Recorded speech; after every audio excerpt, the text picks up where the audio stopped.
उपराज्यपाल मनोज सिन्हा ने कहा कि जम्मू कश्मीर में पुलिस के कंधों पर आतंक को खत्म करने के साथ जनता का भरोसा हासिल करने की बड़ी जिम्मेदारी है। यहाँ की पुलिस और सुरक्षा बलों ने एक के बाद हर दूसरे संकट पर विजय हासिल की है। जम्मू कश्मीर समेत देश का हर नागरिक शांतिपूर्ण जिंदगी जीना चाहता है।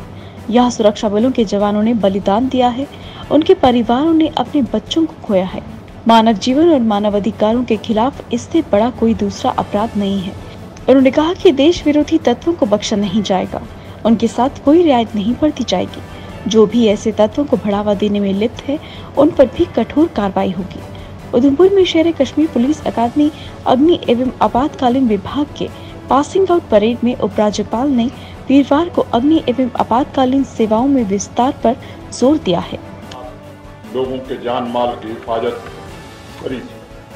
अभी जब मैं परेड का निरीक्षण कर रहा था तब कंधे से कंधा मिलाकर खड़े कैडेट्स को देखकर भविष्य में आने वाली उनकी जिम्मेदारियों का मुझे एहसास हो रहा था। लोगों के जीवन, संपत्ति, मूल्यवान प्राकृतिक, इंडस्ट्रियल और सांस्कृतिक संसाधनों की सुरक्षा करने के लिए न सिर्फ उच्च प्रशिक्षण और कुशल अनुभव चाहिए, बल्कि मैं मानता हूं कि आग में कूदने का जज्बा भी चाहिए। उत्तरी कश्मीर के कुपवाड़ा जिला के अंतर्गत हंदवाड़ा के तराटापोरा रामहाल में वीरवार रात को गुलाम मोहम्मद वानी के घर में संदिग्ध परिस्थितियों में बम धमाका हुआ। इस संदिग्ध बम धमाके में गुलाम मोहम्मद वानी की 17 वर्षीय शबनम बानो की घटनास्थल पर ही मौत हो गई, जबकि परिवार के अन्य 5 सदस्य गंभीर रूप से घायल हो गए।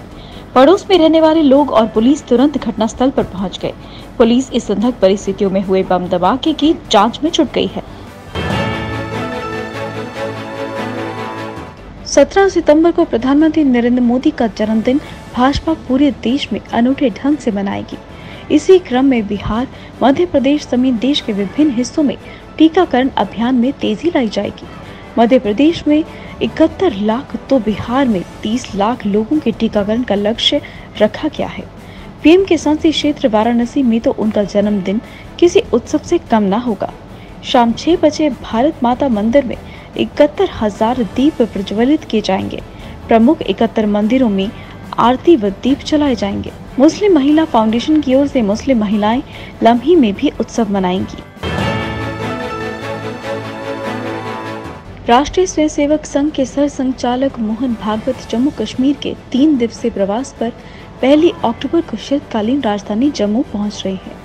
अनुच्छेद 370 को समाप्त किए जाने और जम्मू कश्मीर राज्य के पुनर्गठन के बाद संघ प्रमुख का ये जम्मू कश्मीर में पहला प्रवास होगा। उनका ये प्रवास संगठनात्मक गतिविधियों तक ही सीमित रहेगा। फिलहाल एक ही सार्वजनिक कार्यक्रम है और वह भी समाज के प्रबुद्ध वर्ग के साथ बैठक है। अपने प्रवास के दौरान भागवत स्थानीय सिविल सोसाइटी के विभिन्न प्रतिनिधियों से भी मुलाकात करेंगे। जन पहुंच अभियान के तहत केंद्रीय संचार राज्य मंत्री देवेंद्र सिंह चौहान ने वीरवार को भारतीय अंतर्राष्ट्रीय व्यापार केसर स्पाइस पार्क पामपुर का दौरा किया और किसानों से मुलाकात की। उन्होंने कहा कि केंद्र किसानों को हर तरह की सुविधा और सहायता प्रदान करेगा, जिससे किसानों का जीवन समृद्ध होगा।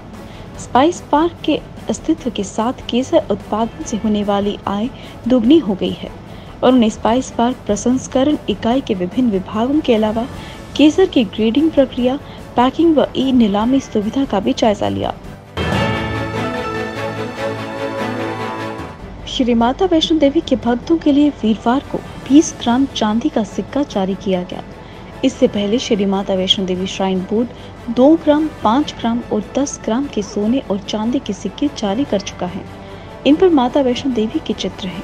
इनकी कीमत सोने और चांदी की कीमतों पर निर्भर है। ये सिक्के माता के भवन जम्मू एयरपोर्ट, कटरा और वैष्णवी धाम में मिलेंगे।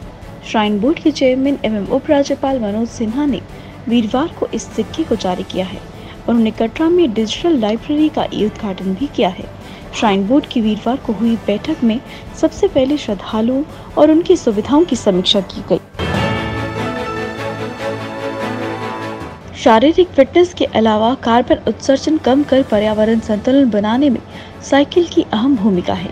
ये बात संसदीय मामले व सांस्कृतिक राज्य मंत्री अर्जुन राम मेघवाल ने उधमपुर में साइकिल रैली को रवाना करते समय कही। उन्होंने खुद भी साइकिल चलाकर रैली में हिस्सा लिया और लोगों को साइकिलिंग के प्रति जागरूक किया।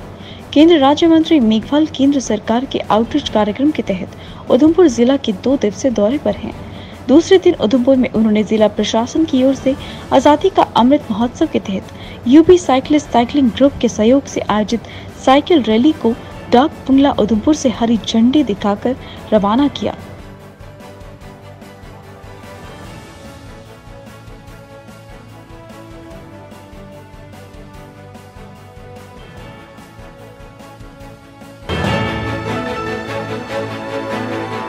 जम्मू कश्मीर में सरकारी कर्मचारियों को पासपोर्ट बनाने से पहले विजिलेंस क्लियरेंस लेनी पड़ेगी। यानी अगर कोई भी कर्मचारी पासपोर्ट के लिए आवेदन करता है तो उसे ये जानकारी अपने संबंधित विभाग को देनी पड़ेगी। विभाग से विजिलेंस क्लियरेंस देने के बाद ही उसे पासपोर्ट मिलेगा। जम्मू कश्मीर के मुख्य प्रशासनिक विभाग ने वीरवार को भ्रष्ट कर्मचारियों पर नकेल कसने वाले एंटी करप्शन ब्यूरो की अपील पर आदेश जारी किया। ब्यूरो ने सरकार से अपील की थी कि उन कर्मचारियों अधिकारियों के नाम पासपोर्ट जारी न किए जाएं जिनके खिलाफ जांच चल रही हो। वेयरहाउस ट्रेडर्स फेडरेशन ने सरकार को चेतावनी दी है कि अगर जम्मू संभाग में रिलायंस को रिटेल स्टोर खोलने की अनुमति दी गई तो व्यापारी आंदोलन शुरू करेंगे। ट्रेडर्स फेडरेशन ने कहा कि रिटेल क्षेत्र में रिलायंस दिग्गज कंपनी है, उसके स्टोर खुलने पर संभाग के छोटे दुकानदार बर्बाद हो जाएंगे। ऐसे में उनके सामने आंदोलन के सिवा और कोई रास्ता नहीं है। इसी के तहत हमारे देश की उन्नति होती है, हमारे देश में विश्वास पैदा होता है, हमारे देश के लोग जो है उन्नति की तरफ जाते हैं। ऐसा नहीं होना चाहिए एक मगरमच्छ पूरे समंदर की मछलियों को खा जाए। तो ऐसा होने से हमने बार बार सरकार को ये गुहार लगाई थी कि छोटे शहरों में जिस शहर की आबादी 3 करोड़ से कम है उन शहरों में ये चीजें नहीं आनी चाहिए। अफगानिस्तान पर तालिबान के कब्जे के बाद देश में सरहदों पर सुरक्षा के प्रबंधों को और पुख्ता बनाने की मुहिम के चलते वीरवार को सीमा सुरक्षा बल के नए डायरेक्टर जनरल पंकज कुमार सिंह 2 दिवसीय जम्मू के दौरे पर पहुंचे। सीमा सुरक्षा बल के डीजी का अहम पद संभालने के बाद पंकज कुमार सिंह का जम्मू में अंतर्राष्ट्रीय सीमा की सुरक्षा जांचने के लिए ये पहला दौरा है। इससे पहले उन्होंने गत दिनों प्रदेश के दौरे पर आई अनुसूचित जाति जनजातीय मामलों की संसदीय समिति से श्रीनगर में बैठक की थी। इस दौरान उन्होंने कश्मीर के सुरक्षा हालात की जानकारी भी ली थी। दक्षिण कश्मीर के जिला पुलवामा के तेलेगाम गांव में सुरक्षा बलों द्वारा आज शुक्रवार तड़के चलाए गए तलाशी अभियान में काफी मात्रा में हथियार व गोला बारूद बरामद हुआ है। पुलिस ने हथियारों को अपने कब्जे में ले लिया है, जबकि सुरक्षा बलों ने गांव में आतंकियों की मौजूदगी की आशंका के चलते अभी भी अभियान जारी रखा हुआ है। पुलिस से मिली जानकारी के अनुसार आज तड़के सुरक्षा बलों को सूचना मिली कि पुलवामा के तेलेगाम गांव में संदिग्ध गतिविधि देखी गई है। सूचना के आधार पर एसओजी के जवान सेना व सीआरपीएफ के दल के साथ गांव में पहुंच गए और बाहरी इलाके में आतंकियों की तलाश में अभियान छेड़ दिया।